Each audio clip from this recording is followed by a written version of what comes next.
Hey guys, it's Matt Mrozik, aka MVM3897 here, with a little shading tutorial for you today.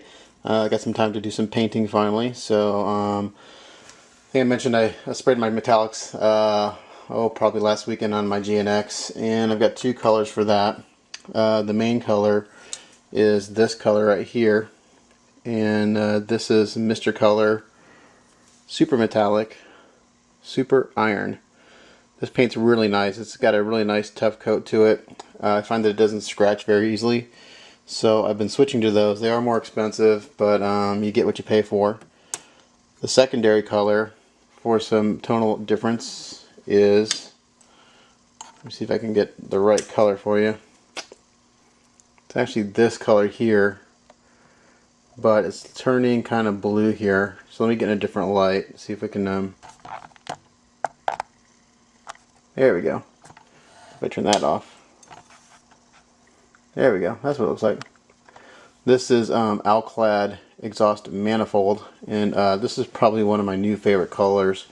It's real warm, brownish kind of tone. It dries to a almost flat finish, not quite flat. I guess it'd be like semi-flat if there's such a thing. Those are the two colors for the frame. Now for my shading, I do what's called pre-shading, and what that is basically you paint your armor pieces or whatever you're shading a base color, and you build up highlights, as opposed to post-shading where you spray a base color and spray shadows. Post-shading requires a lot more accuracy, which I don't have, so I do the pre-shading, which is a little more forgiving, and you can really go from a very heavy shading to a very light shading, and anywhere in between. So it's all subjective. You know, shade it how you like. If you like heavy shading, go for it. If you like a very subtle shading, go for it. You know, it's your kit. You're the one who has to look at it. So do what you want. For the dark colors, I chose this tone right here for the darker part of the armor, and this is Mr. Color number 331 Dark Sea Gray. And it's got a little hint of bluish green to it. You really can't tell until you spray it. So a little hint of blue-green. And for the lighter color, and this will be shaded in white right here, I think, with probably a few drops of purple in it. So just a very pale purple. That's the base color. And that is Mr. Color number 73, Aircraft Gray. Very neutral, just kind of a bright gray. Now for the dark armor, I'm doing it two different colors, and I've already done all the first color. The first one is Mr. Color number 4, just plain old yellow. And here's what some of the pieces look like after I've done the shading and everything.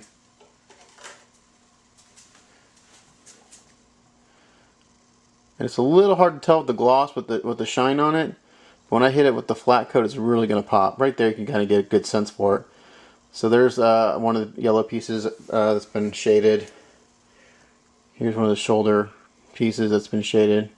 Again, maybe a little hard to tell with the reflection, but once I get the flat coat on there, it's really going to pop.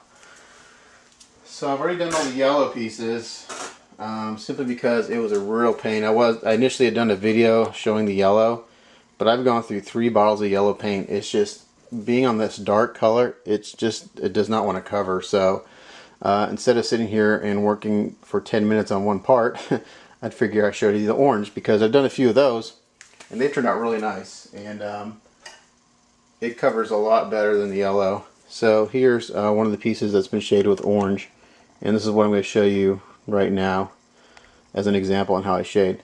So here you can see that basically it's got a highlight right down the center, and the shading kind of falls off to the edges a little bit. Again, once I hit it with the flat coat, you'll really be able to see it, but kind of right there you get the effect.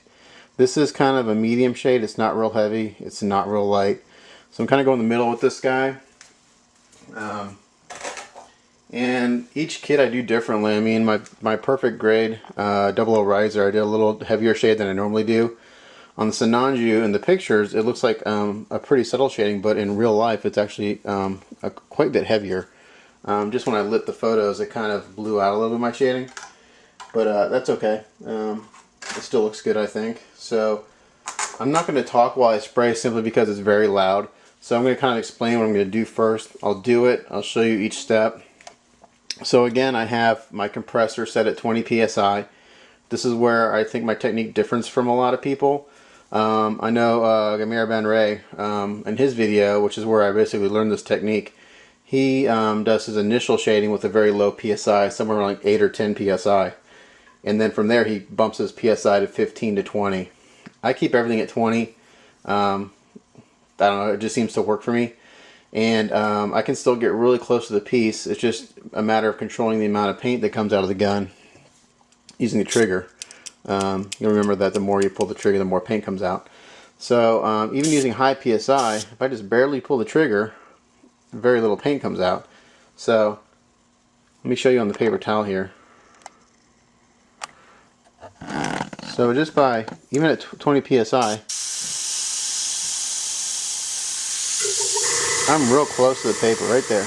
I'm about an inch away. You can see how it builds up. So basically what I'm doing right there is what I'm going to do on the piece. Very simple. I'm just going to start in the center of my panel or my piece, build up a really bright spot in the middle, and just kind of work my way out. So here's that same technique on this piece, and again, I'm not going to talk while I do this because it's really loud. Because in order for you to see what I'm doing, I have to hold it pretty close to the camera, and the airbrush is pretty loud. So I'm going to turn this light on above. It'll throw the color off because it's a fluorescent, but you'll be able to get an idea. So here we go, and I'll stop after I get done with the first step.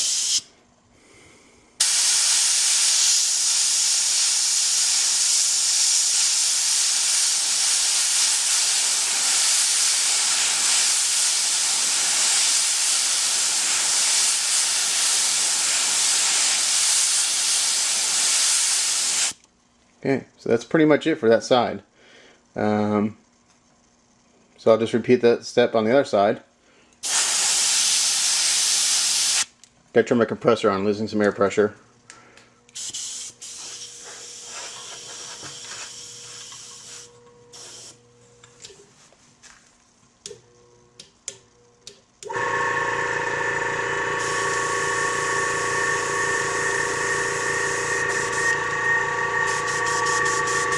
Just gotta let the air pressure build up. Since I turned it off, it kind of lost some. Okay, now we're back around 20. And here we go with the other side. You can hear how loud that gets this close to the camera, so that's why I'm not talking.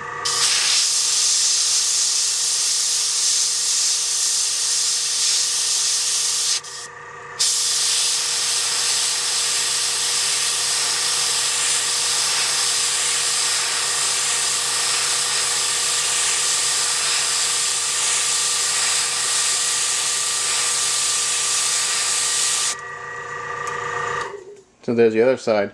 Now, if I wanted this to be a heavier shade, I would just simply not go as close to the edge there.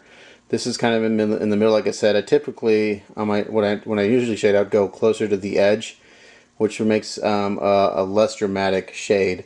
So I'm kind of going medium here. Now what I'm going to simply do is I'm going to hit all my edges with some paint. You know, I'll hit this spot. I'll hit underneath here with some paint. And even though I'm not going to see it, I'll hit up here also. So I'm going to do that real quick.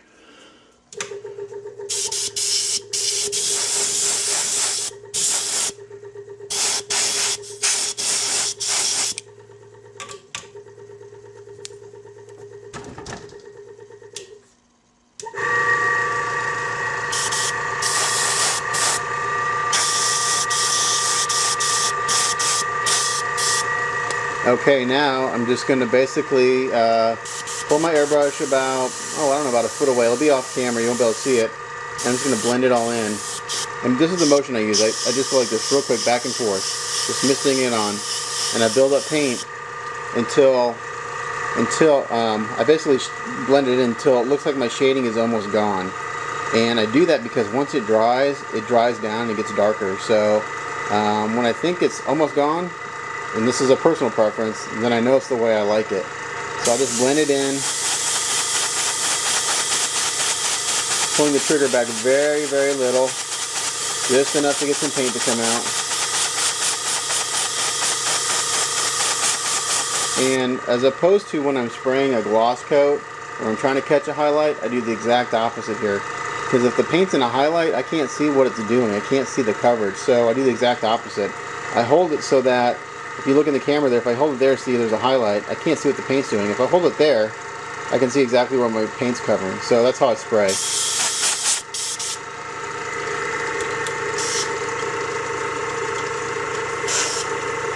Gotta adjust my compressor. Got a little too high. So again, just holding it so I don't catch a highlight. Just blending it in. So basically till it's a little more contrasty on camera, I'm noticing, just looking through the viewfinder of the screen on the back of the camera, but what I'm seeing is that my shading is almost disappearing. Again, hit all the edges. Edges seems to be the parts that get missed the most, so I'm trying to make a conscious effort to go over those several times. Okay, so to my eye, that looks about right. Now in camera it's a little more contrasty. You'll notice it's a little darker on the corner there and maybe a little bit on the edge. So maybe I'll just hit that again. And don't be afraid to hit your the whole thing, you know.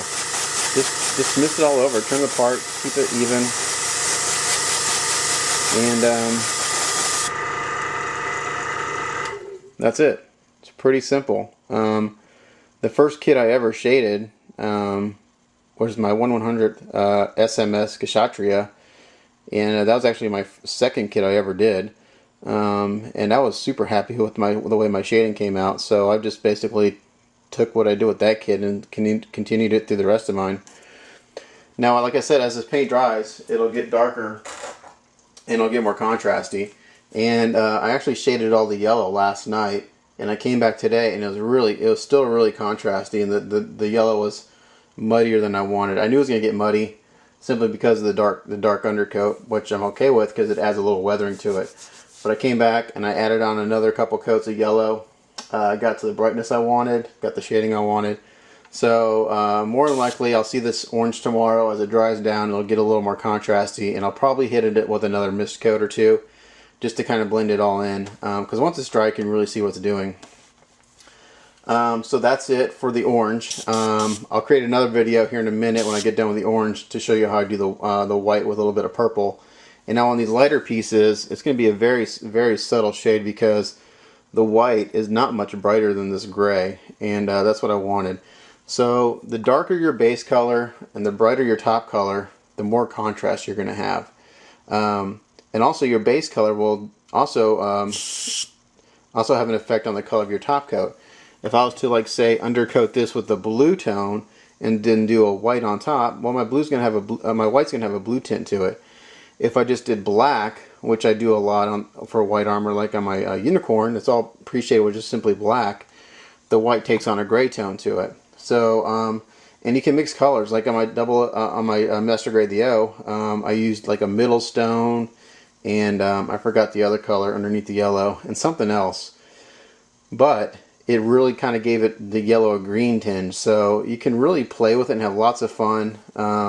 So I've seen a lot of techniques where they use like 7 different colors. You know, if you look at the Watanabe, whatever his name is, guy who does the max shading, he uses like 8 different colors, and I think it's just a plug for Mr. Color, to be honest, because you can get very similar techniques with 1 or 2 colors. So that's a short video for tonight on how I do my shading. I'll do another one for the white so you guys can see that. But that's basically how I do it. It's no big mystery. It's just kind of practice and do what works for you. So thanks for watching again, guys. I appreciate it. And I hope to have the GNX done in the next week. That's my goal, because I have a local competition on the 16th. So hope to have that done. And with that, I will do my first photo tutorial, which will take several parts, because